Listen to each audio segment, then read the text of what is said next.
ఆత్మకి ఆహారం ఎలా పెట్టాలి? మరి ఆత్మకి భోజనం ఎలా పెడతారు మరి? ఆ? ఆత్మకి భోజనం పెట్టాలి కదా. ఆ? ఆత్మకి భోజనం ఎలా పెడతాం? చిలక కంటే సరే లోపల దోసకాయ ముక్కేస్తే తినేస్తారు. ఎగ్జాంపుల్ బాగానే ఉంది. మన ఆత్మకి భోజనం ఎలా పెట్టాలి? ఎలా పెట్టాలి? మీరు చెప్పండి కొత్త వాళ్ళు. ఆత్మకి భోజనం ఎలా పెట్టాలి చూద్దాం ఇప్పుడు. మంచి చెడు చేసినప్పుడు నరకానికి పోతామన్న కదా. ఆత్మకి భోజనం మంచి చేసినప్పుడు భోజనం వస్తుంది. మంచి పని చేసినప్పుడు భోజనం వస్తుంది. ఆ మంచి పని ఏమిటి అనేది మనం తెలుసుకోవాలి. మంచి పనులు అంటే నలుగురికి దానం చేయడము, అట్లాంటివి కొన్ని రకాల మంచి పనులు. అవి టెంపరరీ.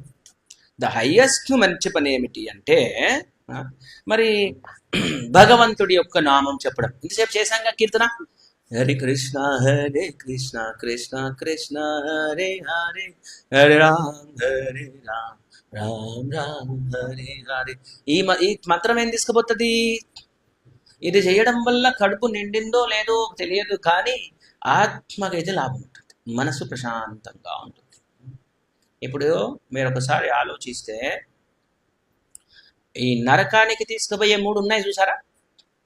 ఈ 3 ఒకవేళ మీరు కంట్రోల్ చేస్తే మనసు ప్రశాంతంగా ఉంటుంది. అబ్జర్వ్ చేయండి కావాలంటే. కోరిక కోరిక కోరిక పిచ్చి పిచ్చి కోరికలన్నీ తీసేస్తే శాంతిగా ఉంటారా ఉండరా? దీనికోసం భగవద్గీత చదవాల్సిన అవసరం ఉందా ఇది అర్థం చేసుకోవడానికి?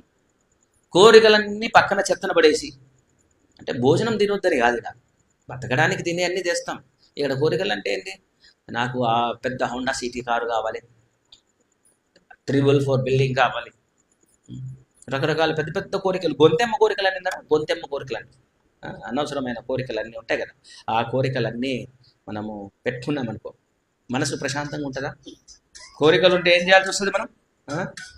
కోరికలు ఉంటే ఏం చేయాల్సి వస్తుంది చెప్పండి చూద్దాం. కోరికలు ఉంటే ఏం చేయాల్సి వస్తుంది? కోరికలు తీర్చుకోవాలి. మీకు మీ ఇంట్లో కారు ఉంది, కారు లేదు, కారు కొనాలని కోరుకుంది అనుకో. కారు కొనాలని కోరుకుంటే ఏమైతుంది? ఇప్పుడు మీరు ఏం చేయాలి? కష్టపడి పని చేయాలి. ఆ కోరిక తీసుకొని కష్టపడాలి కదా. మరి నన్ను దేవుడు కష్టపెడుతుండని మనల్ని దేవుడిని అంటాం మళ్ళీ అందరం పోయి. అంతమానమా? కోరికలేమో మనకి, అవి తీర్చుకోవడానికేమో ఎమ్మడి పడతాం, తిరుగుతూ ఉంటాం. ఆ రోడ్డు మీద ఆ కారు సంపాదిద్దామని ఆ రోడ్ల మీద ఆడ ఈడ తిరిగి కష్టపడి పని చేస్తుంటే ఎవడో వచ్చి బండేసి గుద్దిండు, కాలు ఇరిగింది, దేవుడు నన్ను కష్టపెడుతుండని మనం అంటాం. కోరికలు మనవి, తీర్చుకోవడానికి తిరిగింది మనము, ఆడెవడో వచ్చి గుద్దిండు, తిట్టేదేమో దేవుడు. చూసారా? మీరేమన్నా దేవుడి కోసం సేవ చేయడానికి పోయిరా, దేవుని తిట్టడానికి? ఎగ్జాంపుల్. కాబట్టి కోరికలను తగ్గించుకుంటే ప్రశాంతంగా ఉంటాం. అంటే మన పని మనం చేసుకుందాం, వచ్చేది ఉంటే మన దగ్గరకు వచ్చేస్తుంది అది. మీరు నాకు కారు కావాలని కష్టపడాల్సిన అవసరంలే. మీరు రాత్రిలో ఉంటే కారుని ఇంటి ముందు అవుతుంది అంతే. నాకు కారు కావాలి, నేను దీనికోసం కష్టపడాలి అన్నాం అనుకో, కొన్ని రోజులలో జైల్లో ఉండొచ్చు వాడు, చెప్పలేదు. కామం, క్రోధం. క్రోధం ఎందుకు వస్తుంది? కోరిక తీరకపోతే కోపం వస్తుంది. కోపం మన డాక్టర్లు ఏమని చెప్తారు? కోపానికి కారణం ఏంటంటారు? మన డాక్టర్ సాల్ట్ అంటారు. ఈసారి మీ డాక్టర్లు ఎవరైనా చుట్టాలుంటే, బాబాయ్ ఎవరు చెప్పిండు బాబాయ్, కోపానికి సాల్ట్ కాదు కారణం, కోరిక.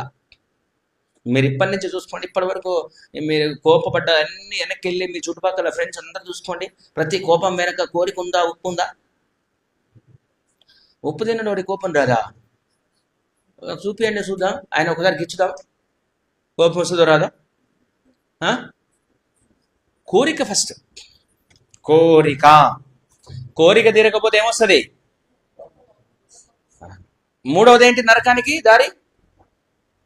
మూడవది లోభం. లోభం ఎప్పుడు వస్తుందో తెలుసా? కోరిక తీరితే లోభం వస్తుంది కదా. అర్థమైంది కదా? కోరిక తీరకపోతే ఏమొస్తుంది? తీరితే ఏమొస్తుంది? చూసిరా, ఒక్క కోరికకి 2 కమల పిల్లలు ఉన్నారు పక్కన. ఒక్క కోరికకి 2 కమల పిల్లలు ఉన్నారు. ఈయన్ని తీసేస్తే ఆ 2 ఉండవు కదా. 3 కష్టపడాల్సిన అవసరం లే, ఒక్కటిని తీసేస్తే మనం ప్రశాంతంగా ఉంటాం. అర్థమైందా? కోరిక తీరితే ఏమవుతుంది? కోరిక తీరితే, కోరిక తీరకపోతే కోపం, కోరిక తీరితే లోభం. ఇంకా కనుక కాలే. కోరిక తీరితే లోభం. ఇప్పుడు ఉదాహరణకి మన ఇంట్లో సైకిల్ లేదు అసలే, బా మనకు సైకిల్ లేకపోయానే, ఒక సైకిల్ అని ఉంటే బాగుండే. పిల్లోడు రోజు కష్టపడి నడుచుకుంటా పోతున్నాడు అనిపిస్తుంది. సైకిల్ కొనగానే ఏమనిపిస్తుంది? సైకిల్ కాడ హ్యాపీ అనిపిస్తుందా? నెక్స్ట్ కాలే తొక్కి తొక్కి కాళ్ళు పోతున్నాయి, జాయింట్ పెయిన్స్ వస్తాయి, బొక్కలు నరిగిపోతున్నాయి. ఒక బండి ఉంటే బాగుంటుంది, బుడ్డోడికి అనిపిస్తుంది. బండి కొంటాం, చిన్న బండి కొంటాం, ఆడాగుద్దా? తర్వాత ఏం కావాలి? ఇంకా కొంచెం పెద్ద బండి కావాలి, పల్సర్ ఇక్కడ బుల్లెట్ ఎంతది కావాలి, ఆడాగుద్దా? కొద్ది ఆడేముంటుంది? నెక్స్ట్ కారు, చిన్న బుజ్జి కారు, ఆడ కూడా ఆగుద్దా? పెద్ద కారు, ఆ పెద్ద కారు తీసుకున్నాక ఆగుద్దా? తర్వాత ఏం కారు ఉంటుంది? ఇంకో కారు అన్న కావాలి, ఇంకా పెద్ద కారు అన్న కావాలి. లాస్ట్ కారు కొన్నాక కూడా ఆగదు.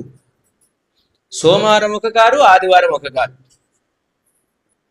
పెళ్లిళ్ళకు ఒక రకమైన కారు, ఫంక్షన్లకు వేరే, చిన్న చిన్న ఫంక్షన్లకు ఒక కారు, మళ్ళా ఆభరణాలు, డ్రైవరు, మళ్ళీ ఇంకా అదైతే వెనక ఇంకో కార్ డ్రైవర్. ఆగిందా కోరికలు? కోరికలు ఆగినాయా? బస్సు రానంతసేపు బస్సు వస్తే బాగుండే, ఈ అబ్బాయి కనీసం ప్రయాణం అన్నా సాగుతుంది అనిపిస్తుంది. బస్సులో జనాలు ఫుల్గా ఉంటారు, అప్పుడు ఎక్కుతాం, నిలబడతాం, కొద్దిగా ఆనిచ్చేంత స్పీడ్ దొరికినా బాగుండే అనిపిస్తుంది. ఆగుదా? పక్కన ఇద్దరు కూర్చుంటారు, మంచిగా కొద్దిగా కూర్చోమ్మా అని ఏమైనా జాగిస్తారు, మూడో వ్యక్తి. ఆడ ఆగుతుందా? ఈ పక్కనున్నోడు ఎప్పుడు లేచిపోతారా అని చూస్తాం. ఈడు వెళ్ళిపోతే మీరు ఎక్కడ దిగుతారండి? మీరు ఆడ దిగిపోతాం, సీట్ దొరకడమే ఎక్కువ. వాళ్ళని కూడా దింపేసి మనం కూర్చుందాం ప్రశాంతంగా, ఆయన కూడా వెళ్ళిపోతాడు. మనం కూర్చున్నాక అమ్మయ్య కొద్దిగా హాయిగా ఉందంటాం. ఆడ కూడా ఆగదు. నెక్స్ట్ ఏం కావాలి? విండో సీట్ కావాలి. సార్ మీరు ఎప్పుడు పోతాయా, ఏ స్టాప్ మీద? ఆ విండో సీట్ అని అడుగుతాం. వాడు దిగితే అమ్మయ్య విండో, ఇప్పుడు చల్లగా బయట కూర్చుంటాం, మన విహాలలో కానీ వెళ్తాం. కోరిక ఆగిందా? ఆగదు. కోరిక ఎక్కడ కూడా ఆగదు. కోరిక తీరితే ఏమైంది? ఇప్పుడు చెప్పండి, లోభం వస్తుంది. కోరిక తీరితే ఏమైతుంది? లోభం. తీరకపోతే కోపం. తీరకపోతే తీరకపోతే అర్థమైందా? మూడింటిని కంట్రోల్ చేసుకోవాలా, రెండింటిని కంట్రోల్ చేసుకోవాలా, ఒకదాన్ని చేసుకోవాలి? ఇలా ఒకదాన్ని చేసుకోవాలి. అందరికి అర్థమైందా? ఒక్కటి చేసుకుంటే చాలు, మూడు చేసుకోవాల్సిన అవసరం లే. ఒక్కటే చేసుకుంటే 3 బోనంజా, మిగిలిన 2 ఆటోమేటిక్గా క్లోజ్. ఇల్లును కూలగొట్టాలంటే ప్రతి గోడను కూలగొట్టని అవసరం లే. దేని కూలగొట్టాలి? ఒక్క పిల్లర్ని ఇట్లా కొట్టేస్తే అయిపోతుంది. మొత్తం 4 పిల్లర్లు కూడా కొట్టాల్సిన అవసరం లే. ఒక్క పిల్లర్ కాడ బాంబు పెడితే మొత్తం పోతుంది. ఇట్లనే ఈ కామం అనే పిల్లర్ కాడ ఒక బాంబు పెట్టామనుకోండి, లోభం పోతుంది, క్రోధం పోతుంది, తద్వారా నరకానికి పోకుండా ఉంటాం. నరకానికి పోకుండా ఉండడం కోసం ఒక ఉపాయం నేర్చుకున్నాం ఇప్పుడు, బాగానే ఉంది. మరి నరకానికి పోకుండా ఉండాలి, బాగానే ఉంది, కానీ మరి అడిగిపోవాలి మనం. అది ఒక్కటి తెలుసుకుంటే ఇప్పటితో ఈరోజు మనం క్లోజ్ చేస్తాం. నరకానికి పోతే ఏమవుతుంది? ప్రాబ్లం ఉంటుందని మనకు తెలుసు. మరి నరకానికి పోకుండా ఇక్కడ ఉండకుండా యాడికి పోవాలి? ఇప్పుడు ఇక్కడ ఉంటే మన ప్రాబ్లం ఏంటి? What is the problem? ఇక్కడ ఉంటే మీకేం ప్రాబ్లమ్స్ ఉన్నాయి? స్కూల్కి పోమంటారు, ఇష్టం ఉండదు. పిల్లలకైతే ఈ ప్రాబ్లమ్స్. స్కూల్కి పోతే కొడతారు, ఇంట్లో కూర్చుంటే హ్యాపీగా ఉంటుంది, బడికి వద్దంటే బాగుంటుంది. ఎవరికి ఇష్టమో చెప్పండి? స్కూల్కి పోకుండా ఇంట్లో ఉంటే బాగుంది. నిజంగా చెప్పండి, అబ్బా స్కూల్కి పోకపోతే హాయిగా ఉంటుంది అనే వాళ్ళు చేస్తారు. మమ్మీ డాడీ ఉన్నోళ్ళే వెళ్తారు వెనుక. స్కూల్కి పోకుంటే చాలా హ్యాపీగా ఉంటుంది అని ఎవరు లేరా? స్కూల్కి పోతేనే హ్యాపీనా మీ అందరికీ? ప్రాబ్లం లేదా? ముందు స్కూల్ తల్లిదండ్రులు భరించలేకుండా కూడా పంపిస్తారు. హైదరాబాద్లో కానీ ఇక్కడ కానీ సెలవులు పెరిగినాయి అనుకోండి, ఏంటంటే మీరు ఇట్లా సెలవులు ఇస్తున్నాం, మేము బతకాలనా వద్దా అని వీళ్ళు పోయి తిడతారు. పిల్లలు చదువుకోవడానికి కాదు స్కూల్ ఇవ్వాల, వీళ్ళు ఇంటికాడ చచ్చిపోతారు. సెలవులు ఇస్తే వీళ్ళని చూసుకోలేక అరే ఆ గొడవలు ఆడే పడి కాబట్టి మమ్మల్ని పరిశ్రమ చేస్తారని స్కూల్ సెలవులు ఇస్తున్నా ఉన్నారేందని తల్లిదండ్రులు అలాంటి పరిస్థితిలోకి వచ్చినారు. ఇవాళ హైదరాబాద్లో కూడా అంతే. స్కూల్ పరిస్థితులు అట్లా, సెలవులు ఇస్తే తిడతారు, మేము ఉండొద్దా అని. కాబట్టి ఇక్కడ ప్రాబ్లమ్స్,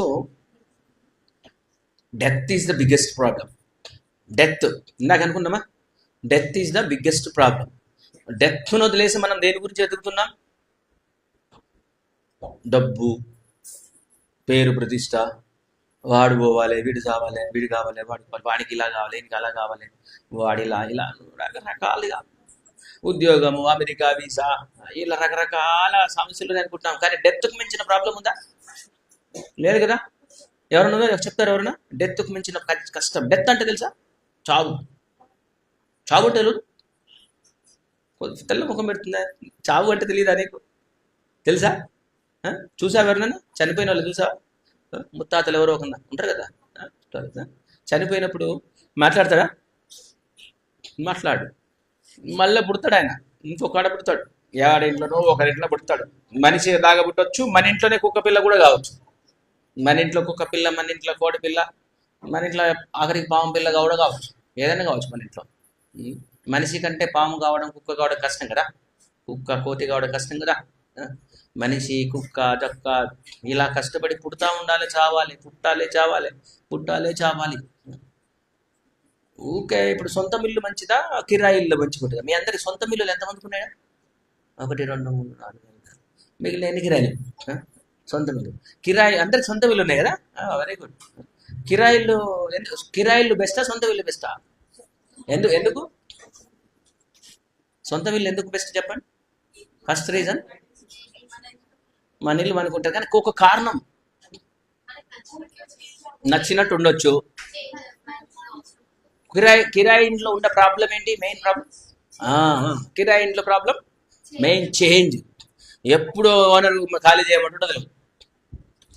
ఇక మనకు నరకం ఉంటుంది. మొత్తం సామాన్లు మూట కట్టి బయటపడేసి మళ్ళీ కట్టి తీసుకుపోయి మళ్ళీ సర్దుకోవాలి. మళ్ళీ ఆయన ఉండనిస్తారా? మళ్ళీ ఆయన ఖాళీ చేయమంటాడు. మన ఇల్లు అయితే మీకు చూడవచ్చు కదా. అట్లనే ఇది కూడా ఒక ఇల్లే. ఏంది? బాడీ. ఈ బాడీ పర్మనెంట్గా ఉంటాయా? మీ బాడీలు ఉంటాయా? ఈ బాడీ పర్మనెంట్గా ఉంటుందా? ఇల్లు పర్మనెంట్గా ఉంటుంది ఒక 20, 30, 40 ఏళ్ళు. ఈ బాడీ అంటే శరీరం, హ్యాండ్స్, లెగ్స్, తొలకాయ, ఇవన్నీ పర్మనెంట్. 100 ఏళ్ళు ఉంటుందా? 100 years ఉంటుందా? ఉంటుందా? మీ ముత్తాత ఉన్నాడా ఇప్పుడు? లేడుగా. తాతలే డౌట్, ముత్తాతల దగ్గర అడుగుతున్నది. తాతలే లేదు. ఈ బాడీ ప్రతి ఒక్కటి చచ్చిపోవాల్సిందే కదా. చచ్చిపోవడం అంటే ఇల్లు ఖాళీ చేయడమే కదా, అవునా కదా? ఈ శరీరం ఇల్లు ఖాళీ చేయాల్సిందేనా కదా? ఇట్లా గోడలతో కట్టిన ఇల్లు ఖాళీ చేయాలంటేనే కష్టం అంటున్నామే. మరి ఈ బాడీలో నుంచి ఇల్లు ఖాళీ చేయాలి, వదిలిపెట్టి పోవాలన్నా వద్దా ఇల్లు? అందరం ఏడున్నాం? మనందరం ఏడ కూర్చున్నాం చెప్పండి? నువ్వు ఎక్కడున్నావు? ఇక్కడున్నా అనాలి వాస్తవానికి. ఇప్పుడు అర్థమైన ప్రకారం నేను ఎక్కడున్నా తెలుసా? నేను ఈడ కూర్చొని మాట్లాడుతున్నాను. నువ్వు నన్ను నన్ను చూస్తున్నావా? లేదు. మాట్లాడుతుంది ఎవరు? మాట్లాడుతున్నా, నన్ను చూస్తున్నా అంటుంది. ఎవరు చెప్పు? నన్ను అంటే చెంపలు మాట్లాడుతున్నాయా? ముక్కు మాట్లాడుతుందా? పెదవులా? నాలుగనా? మనస్సా? ఇక్కడి నుంచి వస్తుందన్నమాట.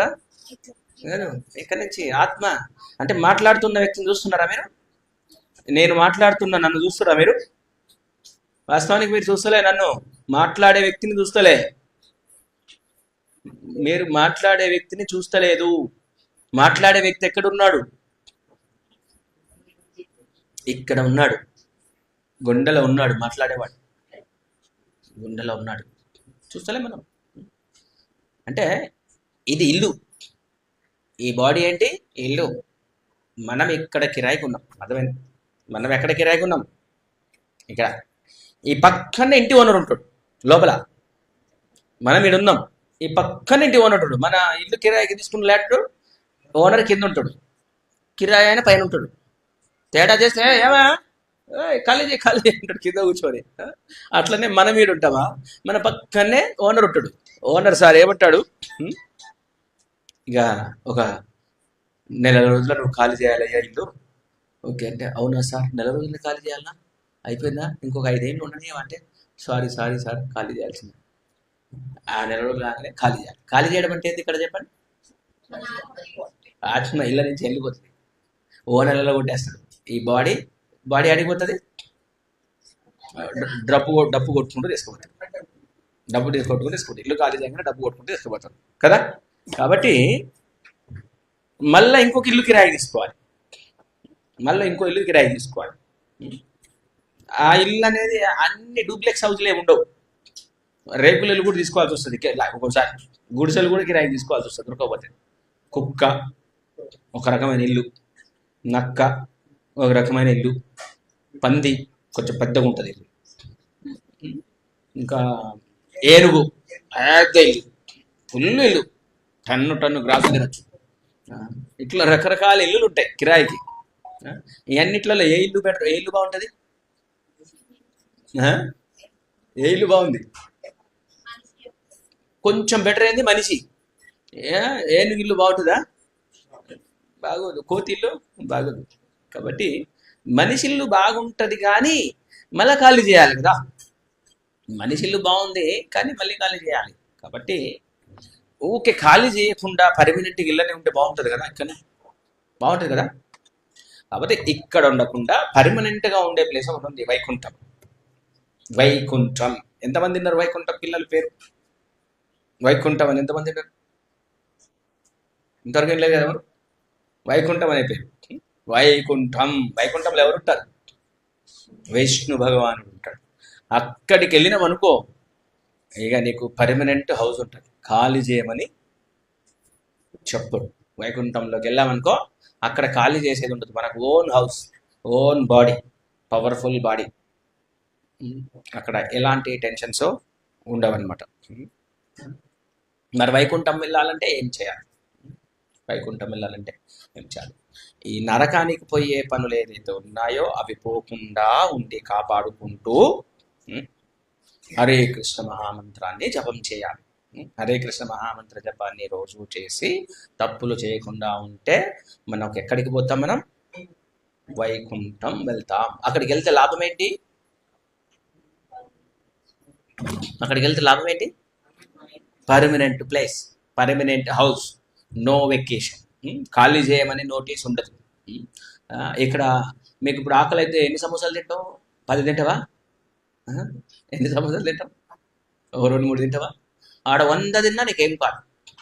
నీకు ఆడ 100 సమోసాలు తిన్నా నీకేం కాదు. ఈడ 100 తింటే ఏమవుతుంది? 10 తినగానే కడుపు నొప్పి వేస్తుంది, వాంటింగ్ అయిపోతుంది కదా. ఆడ ఉన్నావు అనుకో, నువ్వు 100 సమోసాలు తిన్నా నీకేం కాదు. 100 సమోసాలు తిన్నా ఏం కాదు. ఇంకా ఇప్పుడు ఈ నుంచి బస్ స్టాండ్కి పోతా, ఏంటికి పోవాలి? సైకిల్లో బస్సు కావాలి కదా. ఈ నుంచి హైదరాబాద్ పోవాలంటే కూడా బస్సు కావాలి కదా. వైకుంఠం పోయామనుకో ఇవన్నీ అవసరంలా. పుష్పక విమానం సినిమాలలో చూసి ఎవరైనా? పుష్పక విమానం గాల్లో పోతుంటుంది. మన సినిమా వాళ్ళు తయారు చేసి అది నిజంగా గాల్లో పోదు, అది ఇక్కడిక్కడనే పెట్టి ఇలా టెక్నిక్ ఎగిరిస్తారు, అది నిజంగా ఎగురుతుంది పుష్పక విమానం. అలా కూర్చుంటే మీకు పెట్రోల్ అవసరం లేదు. మనసులో ఆడికి పోవాలనుకుంటే ఆడికి తీసుకోవద్దు. పెట్రోల్ లేని బండి హ్యాపీ కదా. ఇక కూర్చొని పెట్రోల్ బండ్లు అవి ఇవి తీసుకోవాలి, కష్టం. ఎందుకు? అవసరమా? వైకుంఠం. కాబట్టి నెక్స్ట్ లైఫ్ ఇక్కడికి రావద్దు. భగవంతుడు ఇప్పుడు మీకు తెలిసిన వాళ్ళ ఇల్లు కిరాయికి ఇవ్వాలంటే మీరంటే ఇష్టం అంటే ఆ ఇల్లు కిరాయికి ఇస్తారు. మీరు నచ్చకపోతే ఇస్తారా కిరాయికి? ఇవ్వడు. మీ అలవాట్లు నచ్చకపోతే మీరు నచ్చకపోతే ఇస్తాడు. మరి భగవంతుడు వైకుంఠానికి మనకు ప్రవేశం కలుగజేయాలంటే ఏం చేయాలి? ఒకటి తెలుసుకొని క్లోజ్ చేద్దాం.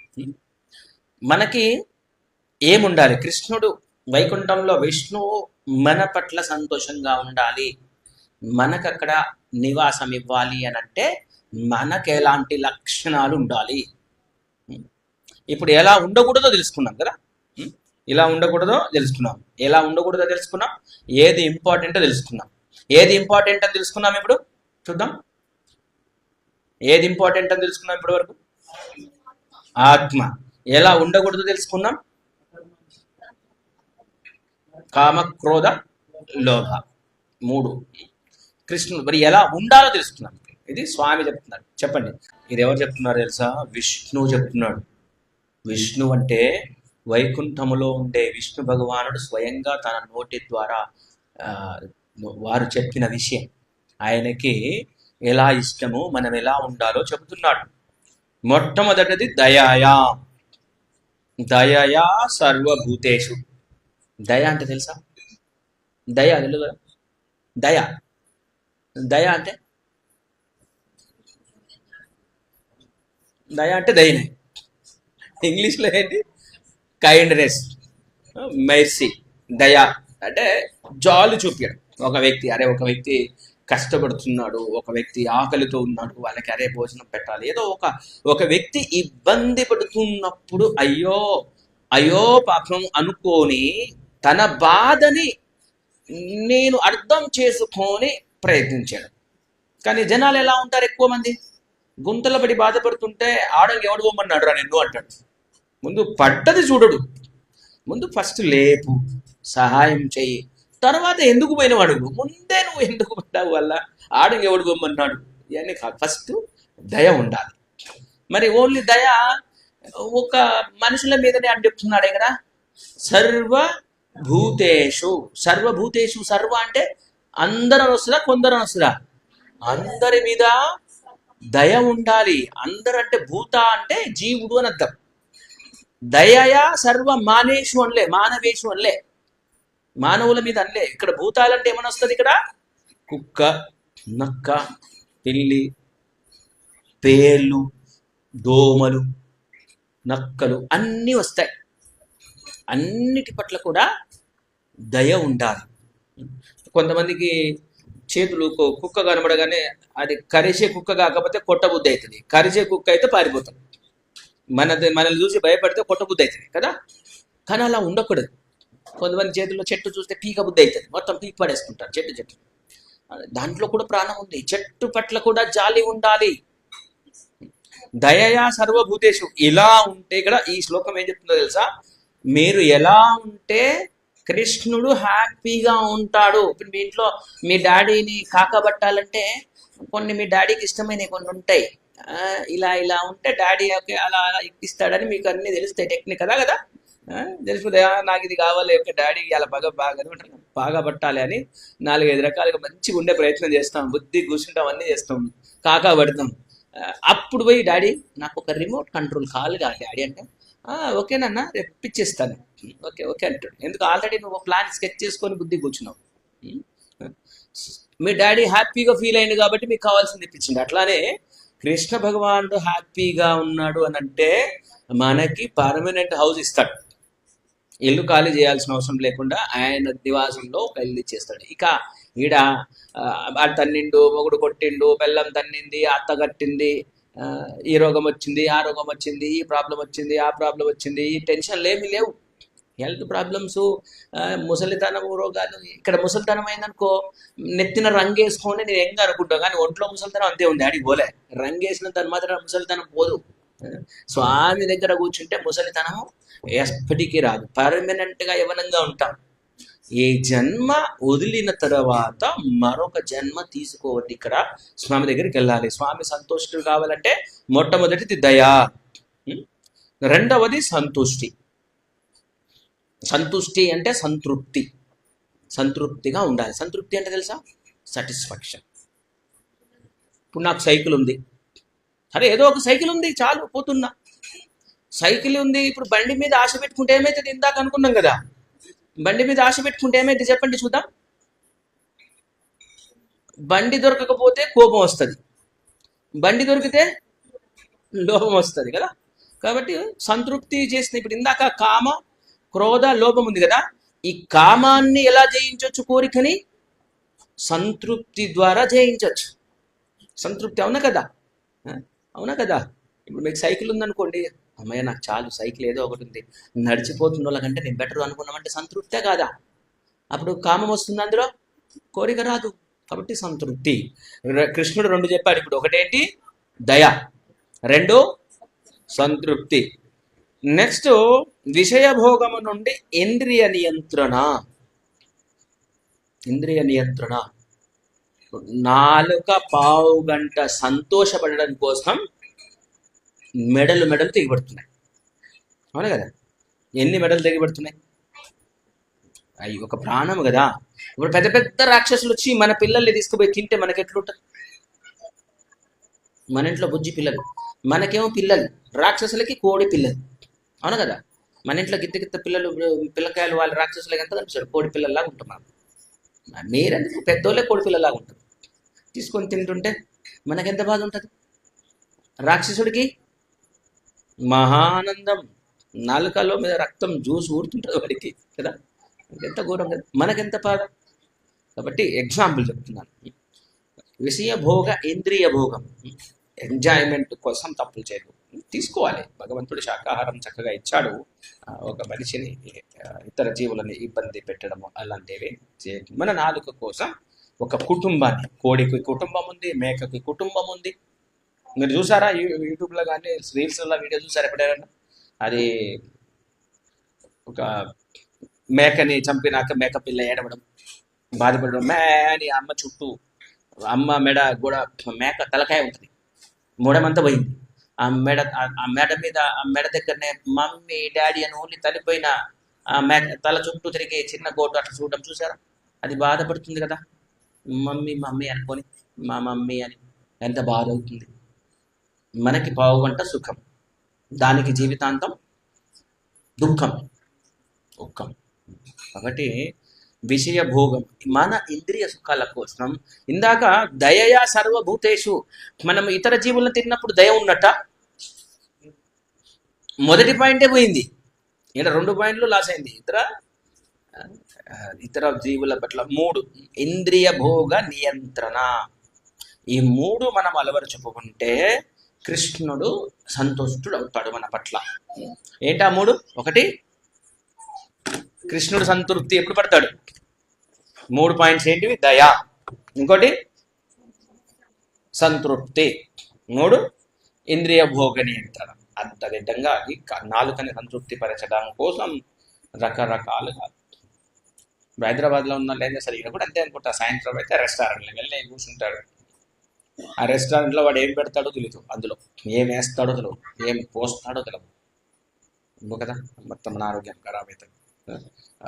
జపమాలలు తెచ్చారా? జపమాలలు ఇవ్వండి.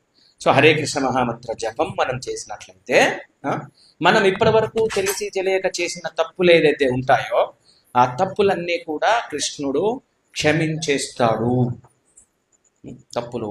హరే కృష్ణ మహామంత్రం మహాశక్తివంతమైనది, పవర్ఫుల్. మన చుట్టూ ఒక విష్ణు సుదర్శన చక్రం ఏర్పడుతుంది. ఈ హరే కృష్ణ మహామంత్రము సమయం దొరికినప్పుడల్లా సినిమా పాట పాడే బదులు ఏమనాలి? హరే కృష్ణ హరే రామ్ అనుకోండి. సినిమా పాట ఏమున్నాయి ఈ మధ్యన? అదే ఛానల్ అయింది. ఆ సినిమా పాట అదేందో వచ్చి పాడుతుంటారు కదా, ఆ సినిమా పాటలు పాడే బదులు ఏమని అనుకోవాలి? హరే కృష్ణ హరే రామ్ అనుకున్నాం అనుకో. సినిమా పాటల బదులు స్వామి పాట పాడామనుకో, చక్కగా మనకి కృష్ణుడి దగ్గరికి ఎంట్రీ వస్తుంది, మన పాపాలు కూడా ఎగిరిపోతుంటాయి. ప్రతిరోజు హరే కృష్ణ మహామంత్ర జపాన్ని చక్కగా చేయండి.